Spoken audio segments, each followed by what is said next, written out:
नमस्कार दोस्तों, मैं हूं आपका दोस्त विनय और स्वागत करता हूं वीडियो नंबर 3 में। दोस्तों, इस वीडियो में अपन कैपेसिटी मैनेजमेंट के ऊपर डिस्कशन करेंगे।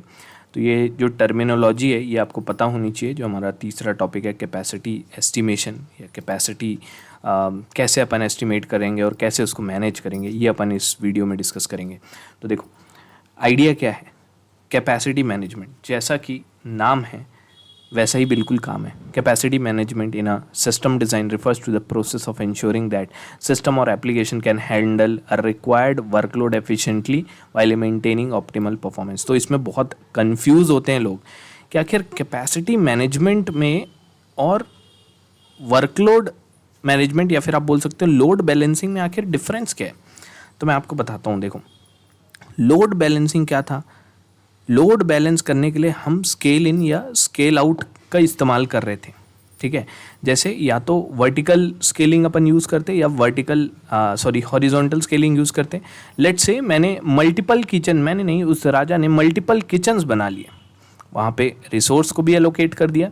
लेकिन अगर वो ठीक तरीके से काम नहीं करेंगे, अगर आपको पता है कि वो लेट्स से आपने 5 किचन बनवाए और लोग इतने ज़्यादा आ गए कि कम से कम 10 किचन से कम नहीं होना चाहिए था, नहीं तो बहुत गड़बड़ हो जाएगी, नहीं खिला पाएंगे 5 किचन वाले लोग। तो गड़बड़ हो गया ना। आपने कहीं ना कहीं लोड बैलेंस किया लेकिन कैपेसिटी को एस्टिमेट नहीं किया, कैपेसिटी को मैनेज नहीं किया, तो वो एक बहुत बड़ी दिक्कत हो जाती है। इसीलिए कैपेसिटी को मैनेज करना बहुत ज़रूरी है। और आप खुद से सोच के देखो, कैपेसिटी मैनेजमेंट करने के क्या क्या तरीके होंगे। बहुत सिंपल। एक तो सबसे पहले यहाँ पे लिखा है डिमांड फोरकास्टिंग, मतलब आप पहले से प्रिडिक्ट करके रखो कि यार इतने लोग लगभग आएंगे तो इतना खाना लगभग लगेगा, तो इतने किचन, एक किचन इतना बनाता है तो मेरे को इतने किचन लगेंगे। वो डिमांड फोरकास्टिंग कर रहे हैं अपन। रिसोर्स प्रोविजनिंग क्या होगा, अपन अब जैसे मान लो आपने 5 किचन है, मान लो आपने 10 किचन बनवा दिए, लेकिन आपने सिर्फ 3 ही किचन को सारे रिसोर्सेज दिए, बाकी किचन को दिए ही नहीं, तो वो क्या बना पाएंगे? क्या नहीं बना पाएंगे। तो आपको एफिशिएंटली हर किचन को रिसोर्स भी देना पड़ेगा, वो रिसोर्स प्रोविजनिंग है।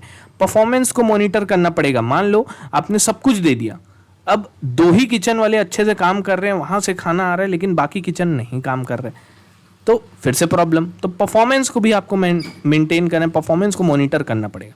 स्केलेबिलिटी और फ्लेक्सिबिलिटी दोनों अलग अलग चीज़ें। स्केलेबिलिटी मतलब वही स्केल इन स्केल आउट, आपको लोड बैलेंस करना ही पड़ेगा। फ्लेक्सिबिलिटी का मतलब अगर कम नीड है तो कम इस्तेमाल होना चाहिए रिसोर्सेज का, ज़्यादा नीड है तो ज़्यादा होना चाहिए, और ज़्यादा हो रहा है तो अपन और रेडी रहें कभी भी इंक्रीज और डिक्रीज करने के लिए। बॉटल नेक आइडेंटिफिकेशन का मतलब होता है कोई इशू अगर आपको पता है कि ये इशू प्रेजेंट है और इस चीज़ के कारण कुछ गड़बड़ हो सकती है, उसको पहले से एलिमिनेट कर दो या फिर उसको रिड्यूस करने के सारे तरीके ढूंढ लो। ठीक है, तो ये इशू के ऊपर है। कॉस्ट एफिशिएंटली, बहुत सिंपल सी बात है, कॉस्ट आपको हमेशा ऑप्टिमाइज करनी है, कम से कम ऑपरेशनल कॉस्ट में ज़्यादा से ज़्यादा काम निकलवाना है। यही आइडिया होता है सभी सिस्टम्स का, सब बिजनेस का, हर चीज़ का। हाई अवेलेबल होना चाहिए आपका सिस्टम, कभी डाउन टाइम हो जाए या फिर कुछ क्रैश हो जाए तो तुरंत अपने पास कुछ ऐसा ऑप्शन होना चाहिए कि एक बैकअप प्लान होना चाहिए। और हाईली रेजिलियंट रहे, मतलब वही चीज़ कि कोई डिज़ास्टर मतलब कुल मिला के हाई अवेलेबिलिटी और रेजिलियंस का मतलब वही होता है कि हमारा सिस्टम फेल ओवर कंडीशन के लिए बिल्कुल तैयार रहे कि अगर कुछ फेलियर हो गया तो बैकअप प्लान अपने पास है। और अगर कोई डिज़ास्टर रिकवरी सिनेरियो में आपके पास बैकअप होना चाहिए, जिससे आप ऐसा सिस्टम बनाए कि अगर फेल हुआ तो भी आपका डेटा जो है वो सेफ एंड सिक्योर है। ठीक है, तो इन पॉइंट्स का मतलब यही होता है ओवरऑल। मेरे हिसाब से आपको ये आइडिया समझ में आया होगा कि कैपेसिटी मैनेजमेंट क्या है, और ये थोड़ा डिफरेंट है एज कंपेयर टू हमारे लोड बैलेंसिंग से।